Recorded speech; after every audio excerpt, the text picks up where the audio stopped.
Good morning, guys.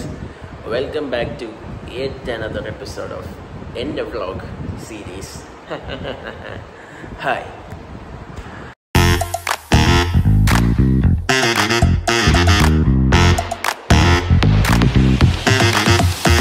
രാവിലെയാണ് കണ്ടോ, എന്ത് മനോഹരമായ വ്യൂ അല്ലേ. ആഹാ, ഫുള്ള് പച്ചപ്പ് പച്ചപ്പ് പച്ചപ്പ് പച്ചപ്പ് പച്ചപ്പ് പച്ചപ്പ് പച്ചപ്പ് കണ്ട. അവിടെ കുറേ പൂക്കൾ, ഫ്രണ്ടിൽ മെയിൻ റോഡിൽ കൂടെ വണ്ടികളൊക്കെ പോകുന്നു. അടിപൊളി, ഐ ലൈക്ക് ഇറ്റ്. ഇപ്പോഴും എൻ്റെ ഉറക്കച്ചടവ് മാറിയിട്ടില്ല. സ്ട്രോബെറി കെവിൻസ് ഉണ്ട്, നമുക്കിത് കുടിക്കാം. അപ്പം പറഞ്ഞ ഹോർലിക്സോ ബൂസ്റ്റോ വേണമെങ്കിൽ അപ്പം ഉണ്ടാക്കി തരാം. ഞാൻ പറഞ്ഞു വേണ്ട, വെറുതെ എന്തിനാണ് മെനക്കിടുന്നത്. നമുക്കിപ്പം തൽക്കാലം ഇങ്ങനത്തെ എന്തെങ്കിലും വാങ്ങിച്ചിട്ട് പുറത്തിറങ്ങുമ്പോൾ എല്ലാം കഴിച്ചാൽ മതിയില്ല. എനിക്ക് പിന്നെ ഇപ്പം വലിയ വിശപ്പൊന്നുമില്ല, ചൂടായതൊക്കെ ആയിരിക്കാം. വെള്ളം ഒന്നുകൂടെ മോട്ടർ അടിക്കാൻ പോവാണ്. പിന്നെ ഞാൻ നിങ്ങളോട് ചോദിക്കണമെന്ന് വിചാരിച്ചു. ഇപ്പോൾ ആരുടെ ഒരു ഇൻസ്റ്റാഗ്രാം സ്റ്റോറിയിൽ കണ്ടതാണ് ഈ മാംഗോ സ്റ്റിക്കി റൈസ് എന്ന് പറഞ്ഞ സാധനമില്ലേ. അത് നിങ്ങൾക്കൊക്കെ ഇഷ്ടമാണോ? അല്ലെങ്കിൽ കഴിച്ചിട്ടുള്ളവർക്ക് അത് ഇഷ്ടമാണോ? കാര്യം ഞാൻ ദുബായി പോകുന്ന നേരം കഴിച്ചായിരുന്നു, എനിക്ക് വലിയ ഇഷ്ടപ്പെട്ടൊന്നുമില്ല. പക്ഷേ എല്ലാവരും പറയുന്നുണ്ട് മാംഗോ സ്റ്റിക്കി റൈസ്, അതാണ് മാംഗോ സ്റ്റിക്കി റൈസ്, ഇതാണ് മാംഗോ സ്റ്റിക്കി റൈസ്, ഭയങ്കരമാണ്. പക്ഷെ എനിക്കെന്തോ അത്രയോട് ഇഷ്ടപ്പെട്ടില്ല. അതിലും ബെറ്റർ ഒരു മാംഗോ മിൽക്ക് ഷേക്കോ അല്ലെങ്കിൽ മാംഗോ പീസായിട്ട് അത് മാത്രം കഴിക്കുന്നതാണെന്നാണ് എൻ്റെ ഒരു അഭിപ്രായം. നിങ്ങൾക്കത് എന്തുകൊണ്ടാണ് അത് ഭയങ്കര ടേസ്റ്റായി തോന്നുന്നതെന്ന് ഒന്ന് കമൻറ്റ് ചെയ്യുക. അത് കൊറിയൻ ഫുഡാണോ? കൊറിയനാണെന്ന് തോന്നുന്നു. പട്ട. അപ്പോൾ എന്തായാലും ഫ്രഷ് ആവണം, പല്ല് കഴിക്കണം, കുളിക്കണം, എന്നിട്ട് നമുക്ക് പോവാം. ഇന്ന് കുറച്ച് പരിപാടി എന്ന് വെച്ച് കഴിഞ്ഞാൽ ആദ്യം അപ്പൂപ്പന് ബാങ്കിൽ പോകണം, പിന്നെ ട്രഷറി പോകണം, പിന്നെ നേരെ തിരുവനന്തപുരത്തോട്ട് പോവാണ്.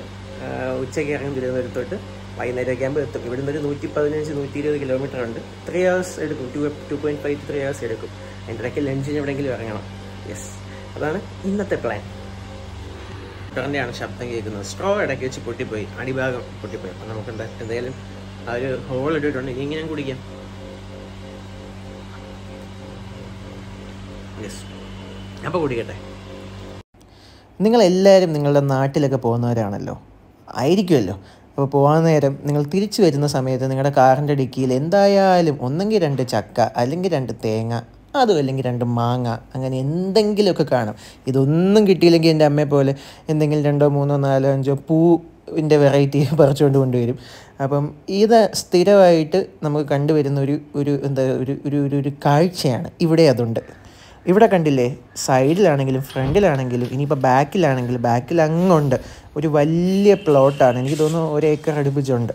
നമ്മുടെ തിരുവനന്തപുരത്തെ വീടാണെങ്കിൽ വളരെ ചെറിയൊരു പ്ലോട്ടിലാണ്. കാര്യം സിറ്റിയുടെ നടുക്ക് അങ്ങനെ ഒരു പ്ലോട്ട് ഇപ്പോൾ കിട്ടാൻ തന്നെ വലിയ പാടാണ്. പണ്ട് വാങ്ങിച്ചിട്ടുണ്ട്, കുഴപ്പമില്ല. യെസ്, അപ്പോൾ ഇവിടെ വരുമ്പോഴത്തേക്കും നമുക്ക് ആ ഒരു എന്താ പറയുക, ഒരു പച്ചപ്പും ഹരിതാപമൊക്കെ നല്ലപോലെ ഫീൽ ചെയ്യാം. മണ്ണിൻ്റെ കളർ വരെ കണ്ടില്ലേ, വെള്ളയാണ്. നമുക്കിപ്പോൾ 2 ചക്ക കിട്ടിയിട്ടുണ്ട്. ഇത് നമുക്ക് എന്തായാലും കാറിനകത്ത് കയറ്റി വയ്ക്കാം. പ്ലസ് ഒരു 40-45ഓളം തേങ്ങയും കിട്ടിയിട്ടുണ്ട്. തിരുവനന്തപുരത്തോട്ട് കൊണ്ടുപോകാനാണ്, ഇന്ന് ഉച്ചയ്ക്ക് പോകാൻ നേരം കൊണ്ടുപോകാനാണ്. യെസ്, അപ്പോൾ അതങ്ങനെ. ഞാനും അപ്പൂപ്പനും മാത്രമായതുകൊണ്ടും ഒരു ദിവസത്തിന് വേണ്ടി ആയതുകൊണ്ടും ഞങ്ങൾ വെള്ളമൊന്നും തിളപ്പിക്കാൻ നിന്നില്ല. ഫ്രണ്ടിൽ നല്ല തണുത്ത മിനറൽ വാട്ടർ വാങ്ങിക്കാൻ ഞാൻ ഇറങ്ങി. നമുക്ക് തിരിച്ച് വീട്ടിൽ പോവാം. വീട്ടിൽ നിന്ന് ഒരു റൂമിൽ നിന്ന് അപ്പുറത്തെ റൂമിലോട്ട് പോകുന്ന പോലെ ഓടിക്കളിച്ചുകൊണ്ടിരുന്ന റോഡ് ഏതൊക്കെ. ഇപ്പം ഒരു സൈഡിൽ നിന്ന് മറ്റേ സൈഡിൽ പോകണമെങ്കിൽ 15 മിനിറ്റ് എടുക്കും. കാലം പോയൊരു പോക്കെ. കണ്ടോ, ഷർട്ട് കണ്ടോ, വേർത്ത് കുളിച്ചു. എന്നാൽ ഇവിടെ വലിയ വെയിലൊന്നുമില്ല. ഇനി എന്താ ഇതെനിക്ക് അറിയത്തില്ല, ഭയങ്കര വേർക്കുന്നു. എനിക്കാണെങ്കിൽ ഈ കുളിയും കഴിഞ്ഞ് ഞാനാണെങ്കിൽ ഒരു ദിവസം ഇപ്പം 4-5 തവണ കുളിക്കും. ഞാൻ കുളിക്കുന്ന നമ്പർ കൂടുന്നോണ്ടാണോ എന്നറിയത്തില്ല, ഭയങ്കരമായിട്ട് വേർക്കുന്നു. അയ്യോ, ഇപ്പം അപ്പൂപ്പൻ വരും. ഞാൻ നേരത്തെ പറഞ്ഞ പോലെ ബാങ്ക്, ട്രഷറി കാര്യങ്ങളൊക്കെ പോയിട്ട് we are going to Thiruvananthapuram. ഇന്ന് ഉച്ചയ്ക്കൊക്കെ 12 മണിയൊക്കെ ആകുമ്പോൾ ഇറങ്ങാൻ പറ്റുമായിരിക്കും. 3-4 മണിയൊക്കെ ആകുമ്പോൾ തിരുവനന്തപുരത്തെത്തും. ഇന്നത്തെ പ്ലാൻ എന്ന് വെച്ച് കഴിഞ്ഞാൽ വൈകിട്ട് ഫ്രണ്ട്സിനൊക്കെ ഒന്ന് കാണണം. അത് കഴിഞ്ഞ് 7:45 സിനിമ ബുക്ക് ചെയ്തിട്ടുണ്ട്. പവി കെയർടേക്കർ, ദിലീപേട്ടൻ്റെ പവി കെയർടേക്കർ. ദിലീപേട്ടനോ? ദിലീപ് പേട്ടൻ എന്നാണല്ലോ ഇപ്പോൾ പറയുന്നത്. ജനപ്രിയൻ, നല്ല സിനിമ ആയിരിക്കട്ടെ. ഞാൻ ഹാർഡ് കോർ ദിലീപ് ഫാനാണ്. യെസ്, അപ്പോൾ നമുക്കെന്തായാലും പോവാം. ഇനി അപ്ഡേറ്റ്സ് ഞാൻ മാവേലിക്കര എത്തിയിട്ട് കാണിക്കാം. മാവേലിക്കരയാണ് ട്രഷറി, അവിടെ എത്തിയിട്ട് കാണിക്കാം. അപ്പം ഇവിടെ ബാങ്കാണ്, ഇത് കോപ്പറേറ്റീവ് ബാങ്കാണ്. അപ്പോൾ ഇവിടുന്ന് അപ്പൂപ്പൻ ബാങ്കിൽ പോയി എന്തൊക്കെയോ ഡീലിങ്സ് നടത്തിയിട്ട് നമ്മൾ കായംകുളത്താണ് പോകുന്നത്. സോറി, മാവേലിക്കരയല്ല. ഇപ്പോൾ അതാണത് കൺഫേം ചെയ്തത്. കായംകുളത്ത് എന്ന് പറഞ്ഞാൽ ആക്ച്വലി തിരിച്ച് തിരുവനന്തപുരം പോകുന്ന വഴിയാണ്. മാവേലിക്കരയാണെങ്കിൽ തിരിച്ച് വേറെ ഡയറക്ഷന്. അപ്പോൾ കായംകുളത്ത് പോസ്റ്റ് ഓഫീസിലാണ് പോകേണ്ടത്. അവിടെ പോയി എന്തോ മണി ഡീലിങ്സ് കഴിഞ്ഞിട്ട് we are going to Thiruvananthapuram lunch കഴിക്കണം. That's the plan. ഈ വീട് എനിക്ക് മറക്കാൻ പറ്റുന്നൊരു വീടല്ല. കാര്യം ഞാൻ എൻ്റെ 5ാം ക്ലാസ് 6ാം ക്ലാസ് 7ാം ക്ലാസ് സമയത്തൊക്കെ മാത്സ് ട്യൂഷൻ ഇവിടെയാണ് വന്നത്. ജ്യോതി മിസ്സിൻ്റെ മാത്സ് ട്യൂഷൻ. അതൊക്കെ ഒരു കാലം. കൃഷ്ണനുണ്ണി ഇവിടെയാണ് വന്നത് കേട്ടോ. പോസ്റ്റ് ഓഫീസിലോട്ട് പോകുന്നു. ഇതാണ് കായംകുളം പോസ്റ്റ് ഓഫീസ്. 12 മണി വരെയൊക്കെയാണ് പുതിയ പോസ്റ്റ് ഓഫീസിൽ നമുക്ക് പൈസ നിക്ഷേപിക്കാൻ പറ്റുന്നത്. ഇതിപ്പോൾ അപ്പൂപ്പൻ ഇവിടെ പോയി ഇടുന്നേ ഉള്ളൂ. വേണമെങ്കിൽ തിരുവനന്തപുരത്ത് ഇടാം. ഇതാണ് ബേസ് പോസ്റ്റ് ഓഫീസ്, അതുകൊണ്ട് ഇവിടെ ഇടുന്നേ ഉള്ളൂ. ഇവിടെ ഇപ്പോൾ അക്സെപ്റ്റ് ചെയ്തില്ലെങ്കിലും പ്രശ്നമില്ല. തിരുവനന്തപുരത്ത് പോയി പൈസ നമുക്ക് ഇടാൻ പറ്റും. ലഞ്ച് കഴിക്കാൻ നല്ല സ്പോട്ട് ഏതുണ്ടെന്ന് ഇങ്ങനെ ആലോചിച്ചുകൊണ്ടിരിക്കുകയാണ്. നമുക്ക് ഏതെങ്കിലും നാടൻ കട മതി. കാര്യം നല്ല ഹോട്ടലിലൊക്കെ കയറി കഴിഞ്ഞാൽ ഫുഡിന് വലിയ ടേസ്റ്റ് ഇല്ല. ഇത് നല്ല ടേസ്റ്റ് ആയിട്ട് എന്തെങ്കിലും കഴിക്കണം. അപ്പൂപ്പനും അത് തന്നെയാണ് പറഞ്ഞത്. ഇന്നലത്തെ അത്ര വലിയ സുഖമൊന്നും ഇല്ലായിരുന്നു. ബ്രേക്ക്ഫാസ്റ്റും കഴിച്ചിട്ടില്ല. എനിക്ക് നല്ല ഊണും ഫിഷ് കറിയൊക്കെ കഴിക്കാമെന്ന് തോന്നുന്നു. എന്തായാലും നോക്കാം. പൊളിക്കാം.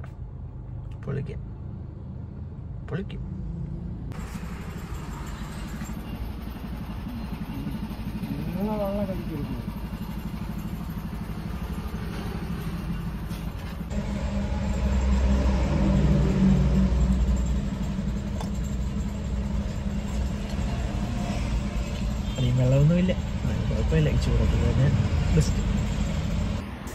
അതിനുശേഷം കറക്റ്റ് 1 മണിക്കൂറിന് ശേഷം നമ്മളിവിടെ ചടയമംഗലം കഴിഞ്ഞ് വഴിയോരക്കട എന്ന് പറഞ്ഞ ഹോട്ടലിലെത്തി. ഈ ഭാഗത്തുനിന്ന് വരുന്നവർക്ക് അല്ലെങ്കിൽ MC റോഡിൽ പോകുന്നവർക്ക് അറിയാം, ഈ ഭാഗം എത്തുമ്പോൾ ഭയങ്കര തിരക്കാണ്. ഈ ഹോട്ടലിലെ റഷാണ് കേട്ടോ.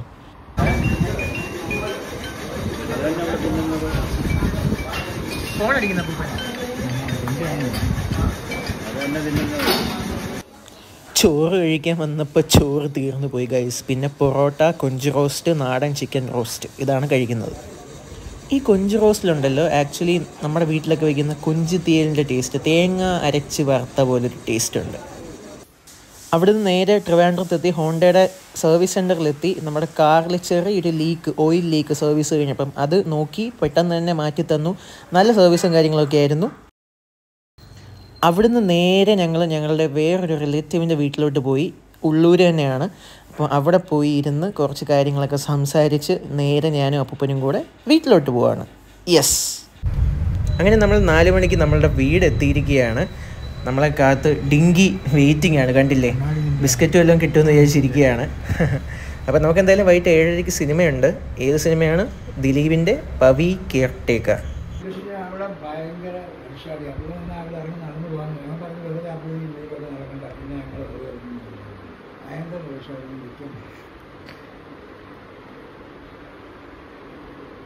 നിനക്ക് ദേഷ്യം വരുന്നോടി?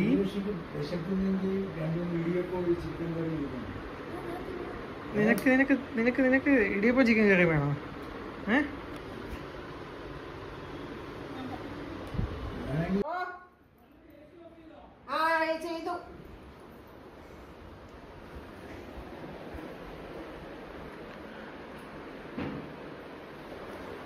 അങ്ങനെ സിനിമ കാണാൻ നമ്മൾ ആർടെക്കിലെത്തി. ആർടെക്കിൻ്റെ മോളാണ്. ഇവിടെ ഇവർക്ക് തന്നെ തിയേറ്ററുണ്ട്, ഗോവിന്ദിൻ്റെയാണ്. ഞാൻ നേരത്തെ വിളിച്ച് പറഞ്ഞിട്ടുണ്ടായിരുന്നു. അപ്പോൾ ടിക്കറ്റും സെറ്റ്. 7:45 7:30 നമുക്ക് കാറ് ഫ്രണ്ടിൽ തന്നെ പാർക്ക് ചെയ്യാൻ പറ്റി. ഞാൻ മാനേജറിനെ വിളിച്ച് പറഞ്ഞിട്ടുണ്ടായിരുന്നു.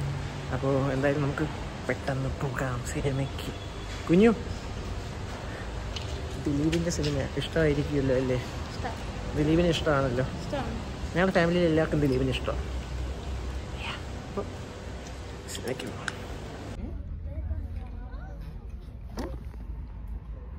എന്ത്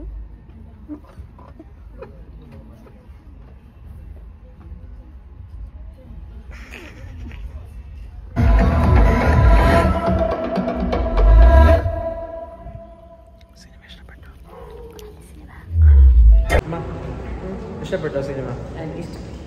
എനിക്ക് ഇഷ്ടപ്പെട്ടു. ഒക്കെ നടക്കുന്നേ. എന്റെ സ്വപ്നവും തന്റെ സ്വപ്നം ഒക്കെ നടക്കും.